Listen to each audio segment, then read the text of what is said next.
तो आज की इस वीडियो में हम जानने वाले हैं किस तरह से हम आरटीआर फिल कर सकते हैं। तो यहाँ पे हमने लॉगिन करके रखा है। ये फाइलिंग के ऑप्शन में जाके इनकम टैक्स रिटर्न के में फाइल इनकम टैक्स रिटर्न इसको क्लिक करेंगे। इसको क्लिक करने के बाद हमें आपके सामने एक असेसमेंट ईयर सेलेक्ट करना है। वो हमें 25-26 करंट ईयर जो है वो सिलेक्ट कर देना है। और यहाँ पे सिलेक्ट मोड जो है बाय डिफ़ॉल्ट ऑनलाइन ही रख लेना है और कंटिन्यू के ऑप्शन पे क्लिक करना है। कंटिन्यू ऑप्शन पे क्लिक करने के बाद यहाँ पे स्टार्ट न्यू फाइलिंग इस पर क्लिक कर देंगे। इस पर क्लिक करने के बाद यहाँ पे इंडिविजुअल का ऑप्शन दिखा रहा है, वही हमें बाय डिफ़ॉल्ट इंडिविजुअल ही रख लेना है और कंटिन्यू के ऑप्शन पे क्लिक करना है। कंटिन्यू पे क्लिक करने के बाद आपके सामने फॉर्म सेलेक्ट करने का आ जाएगा, ऑप्शन दिखाई देगा। यहाँ पे ITR 1 2 3 4, तो यहाँ पे हम सैलरी पर्सन है इसलिए हमें ITR 1 सेलेक्ट करना है। ITR 1 सेलेक्ट करेंगे और प्रोसीड विथ ITR 1 के ऑप्शन पे क्लिक करेंगे। तो यहाँ पे हमें दिखा रहा है, शो कर रहा है कि आपका बाय डिफ़ॉल्ट जो है न्यू टैक्स रिजिम में कंसिडर किया है, ऐसा हमें ये मैसेज दिखा रहा है। तो हमें क्लिक करेंगे और ये पेज आपके सामने खुल के आ जाएगा। तो यहाँ पे देख सकते हैं आपको डॉक्यूमेंट क्या क्या लग सकते हैं। तो नीचे आपको 3 स्टेप के वेरिफिकेशन यहाँ पे हो जाएगा। तो नीचे आप स्क्रॉल डाउन करेंगे तो यहाँ फॉर्म 16 या फिर हाउस रेंट रिसिट या एलआईसी रिसिट भी आप रख सकते हैं, आपको अगर है तो आपके पास फॉर्म भरने के लिए। लेट्स स्टार्ट करेंगे। तो यहाँ पे पहला जो ऑप्शन दिखा रहा है कि taxable income is more than basic exemption limit. तो हम जो है टैक्स पेयर नहीं है, हमारा कोई भी टैक्स एडिशनल डिडक्ट नहीं होता है, तो हम इसको नहीं सिलेक्ट करेंगे। यहाँ पे अदर के ऑप्शन पे सिलेक्ट करेंगे। अगर आप टैक्स पेयर है, आपका कुछ अमाउंट अगर डिडक्ट होता है तो आप पहले ऑप्शन को सिलेक्ट करते हैं। तो कंटिन्यू का ऑप्शन क्लिक करेंगे और यहाँ पे ओके के ऑप्शन पे सिलेक्ट करेंगे।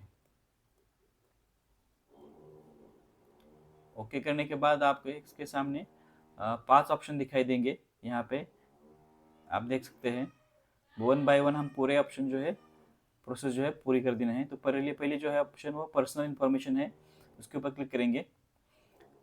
तो यहाँ पे आपकी जो भी पर्सनल इन्फॉर्मेशन है तो यहाँ पे आपको शो कर देगा। अगर आप कोई ये पर्सनल इन्फॉर्मेशन अगर कोई एडिट करना है, कॉन्टैक्ट वगैरह डिटेल्स वगैरह ईमेल, तो यहाँ पे एडिट के ऑप्शन पे आप एडिट भी कर सकते हैं। तो नीचे स्क्रॉल डाउन करेंगे।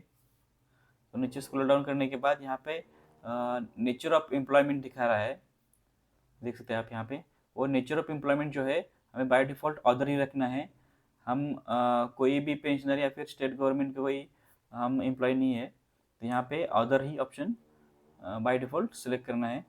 और यहाँ पे जो पहला ऑप्शन है उसी उसी को एक सिलेक्ट करके बाय डिफ़ॉल्ट रखना है, क्योंकि ये बिफोर ड्यू डेट हम फिल कर रहे हैं। हम ड्यू नीचे स्क्रॉल डाउन करेंगे तो यहाँ पे हमें ऑप्शन दिखाई देता है कि नो पे सिलेक्ट है, तो इस पर हमें नो का ही सिलेक्ट करके रखना है, क्योंकि हम न्यू टैक्स रिजिम इसके हिसाब से ही हम फॉर्म फिल कर रहे हैं। आपको अगर ओल्ड टैक्स रिजिम को सिलेक्ट करना है तो हमें येस के ऑप्शन पे क्लिक करना है। हम यहाँ पे नो करके ही आगे बढ़ रहे हैं, क्योंकि हमें न्यू टैक्स रिजिम में सिलेक्ट कर रखना है। तो नीचे हम स्क्रॉल डाउन करके तो बैंक डिटेल्स यहाँ पे पूछ रहा है। आपको अगर बैंक डिटेल्स जो है वैलिडेट यहाँ पे करना है। आप यहाँ पे अगर मैंने पहले ही इसको वैलिडेट करके रखा है, तो नीचे अगर आपको अलग कोई बैंक वैलिडेट करनी है तो हम यहाँ पे ऐड अनदर ऑप्शन इसको सिलेक्ट कर लेंगे।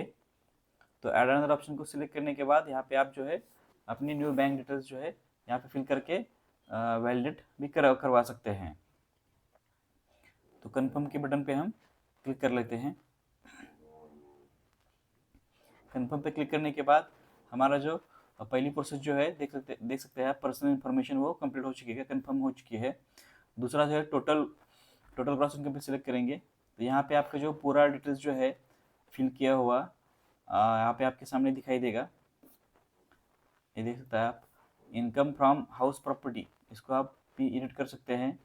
अगर आपका कोई इनकम है, इसके अलावा कोई अगर ले आपने कोई रेंट पे दिया है हाउस वगैरह, तो उसका डिटेल्स आप यहाँ पे फिलअप कर सकते हैं B2 के ऑप्शन में। यहाँ पे कोई नहीं है इसलिए हम बैक आ जाते हैं। नीचे स्क्रॉल डाउन करेंगे तो यहाँ पे इंटरेस्ट ऑन बोरोइंग डिटेल्स दिखाई दे रहा है। तो आपने अगर कोई घर खरीदा है तो इसका इंटरेस्ट डिटेल्स जो आप यहाँ पे फिल कर सकते हैं ऐड अनदर के ऑप्शन पे सिलेक्ट करके। तो हमारा यहाँ पे देख सकते हैं आप, यहाँ पे क्लिक करने के बाद डिटेल्स पूरा पूछ रहा है वो कि कितना अमाउंट आपने ले लिया था, लोन कितना आपके किस बैंक का लोन है। तो ये भी हमारा नहीं है, इसलिए हम बैक आ जाते हैं। तो नीचे नीचे स्क्रॉल डाउन करेंगे तो यहाँ पे अदर सोर्सेस की इनकम कुछ दिखा रहा है। तो मेरे बाय डिफ़ॉल्ट कुछ अदर सोर्स इनकम यहाँ पे दिखा रहा है। इसके अलावा भी कुछ आपके पास है तो भी आप यहाँ पे सिलेक्ट करके पे फिलअप कर सकते हैं। कोई पेंशन हो या फिर बैंक डिपॉजिट का कोई आपकी आ रही है इसके अलावा, तो आप यहाँ पे फिल कर सकते हैं। ये भी नहीं है, इसलिए हम बैक आ जाते हैं। और एक नीचे इसके नीचे आपका ऑप्शन दिखाई देता है। तो यहाँ पे भी अगर कुछ इसके अलावा भी कुछ अगर आपकी एडिशनल इनकम है तो भी आप यहाँ पे फिल कर सकते हैं। जैसे कि आप एग्रीकल्चर इनकम है या फिर कोई पेंशन धारक है या फिर कोई सब्सिडी, अगर आपके कुछ अलग अलग ऐसे कुछ फंड अगर आते हैं आपको, तो ये भी ऐसा भी कुछ हमारा इनकम नहीं है। तो यहाँ पे आप डाल के फिल करके कर सकते हैं। तो यहाँ पे भी हम बैक आ जाते हैं, नीचे आ जाएंगे। तो यहाँ पे लॉन्ग टर्म कैपिटल गेन का भी कुछ तो ऑप्शन है, ये भी हमारे लिए वैलिड नहीं है क्योंकि हमारे पास ये भी ऐसा भी कोई लॉन्ग टर्म इनकम का कैपिटल गेन यहाँ पे नहीं है। यहाँ पे ऑप्शन दिखा रहा है, यहाँ पे आप सेव कर सकते हैं। तो यहाँ पे सीधा हम कंफर्म के ऑप्शन पे क्लिक कर देंगे। क्लिक करने के बाद आपको दिखाई देगा कि ग्रॉस टोटल इनकम जो है वो भी दूसरा ऑप्शन जो है वो भी कंफर्म हो चुका है। तीसरा ऑप्शन को सिलेक्ट कर देंगे। आपको यहाँ पे 80 और 80 के हिसाब से हमें कोई भी टैक्स जो है 0 टैक्स दिखा रहा है, क्योंकि हम जो है टैक्स पेयर उतना नहीं है, इसलिए वहाँ पे इतना टैक्स दिखा रहा है। यहाँ पे कंफर्म पे ऑप्शन पे क्लिक करेंगे। कंफर्म पे करने के बाद तीसरा ऑप्शन भी हमारा कंफर्म हो चुका है।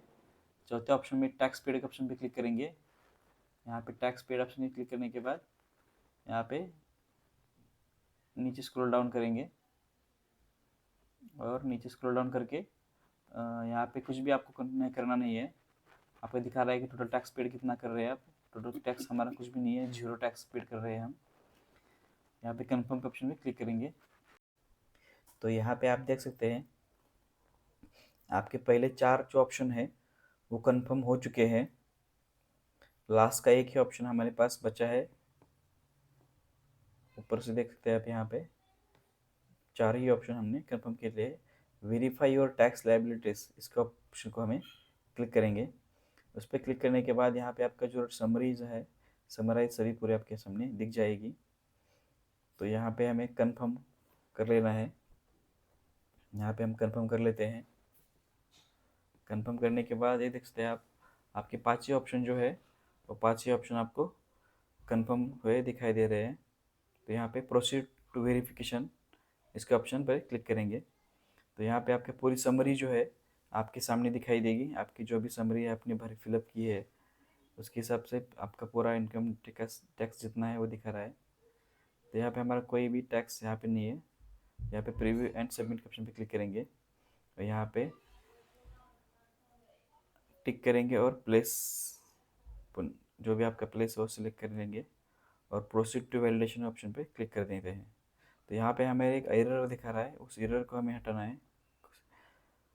तो एरर ये इस तरह का कुछ तो एरर आपके सामने दिखाई दे रहा है ये, तो हम इसे यहाँ पे डिलीट कर लेते हैं। यस, इसको एरर को हम यहाँ से, हमारे जो एरर आया है उसको हम यहाँ से हटा लेते हैं। डिलीट का ऑप्शन सेलेक्ट करके डिलीट कर लेते हैं और सेव कर लेते हैं। और सेव करने के बाद नीचे कंफर्म कर लेते हैं। तो ये देखा आपको सामने दिखा रहा है कि इंटरनल वैलिडेशन जो भी है, इंटरनल वैलिडेशन वो आपका सक्सेसफुली हो चुका है, कोई भी एरर नहीं है। तो यहाँ पे प्रीव्यू के ऑप्शन पर सिलेक्ट करेंगे। तो प्रीव्यू करने के बाद आपका पूरा जो भी डिटेल्स है आपने फिलअप किया हुआ वो पूरा प्रीव्यू आपके सामने यहाँ पे इसमें दिखाई देगा। पूरी डिटेल्स जो है, जानकारी जो है यहाँ पे आपको दिखाई देगी। तो यहाँ पे सिर्फ प्रोसीड फॉर वेरिफिकेशन इसको क्लिक करेंगे। तो यहाँ पे हमारा वैलिडेशन सक्सेसफुली हो गया है। तो यहाँ पे प्रोसीड फॉर वेरिफिकेशन करेंगे। तो बाय डिफ़ॉल्ट ही हम यहाँ पे ई वेरिफिकेशन जो रिकमेंडेड है वही कर लेते हैं, OTP थ्रू ही, जो आपका आधार पे जो रजिस्टर्ड मोबाइल नंबर है उसी से ही। तो यहाँ पे कंटिन्यू कर लेंगे। तो यहाँ पे आपको सामने पहला ऑप्शन दिखाई देगा कि आधार बेस OTP सिलेक्ट कर लेते हैं हम। तो आपके रजिस्टर मोबाइल पे उसका OTP आ जाएगा, जो भी आपके आधार कार्ड पर रजिस्टर है। तो कंटिन्यू कर लेते हैं। तो यहाँ पे एग्री कर लेते हैं, टिक कर लेते हैं और जनरेट आधार OTP सिलेक्ट कर लेते हैं। तो जनरेट करने के बाद आपके सामने एक OTP आ जाएगा रजिस्टर मोबाइल नंबर पे आपके। तो वो OTP हमें यहाँ पे टाइप कर देना है और वैलिडेट कर देना है। तो हम यहाँ पे वैलिडेट कर देते हैं और यहाँ पे कंफर्म योर सबमिशन पूछ रहा है, तो कंफर्म करना है, यहाँ पे सबमिट कर देंगे। तो यहाँ पे सबमिट के ऑप्शन पे क्लिक करेंगे। तो हमारा जो है सक्सेसफुली सबमिट हो चुका है। जो भी ITR है हमने वो सक्सेसफुली सबमिट कर दिया है। तो यहाँ पे प्रोसीड कर लेंगे और यहाँ पे आपके जो भी प्रोसीड करने के बाद आपको जो भी डाउनलोड रिसिप्ट के ऑप्शन पे क्लिक करके रिसिप्ट जो है आप यहाँ पे ले सकते हैं, जो भी ITR फिल किया है। इस तरह से हम ये प्रोसेस पूरी कंप्लीट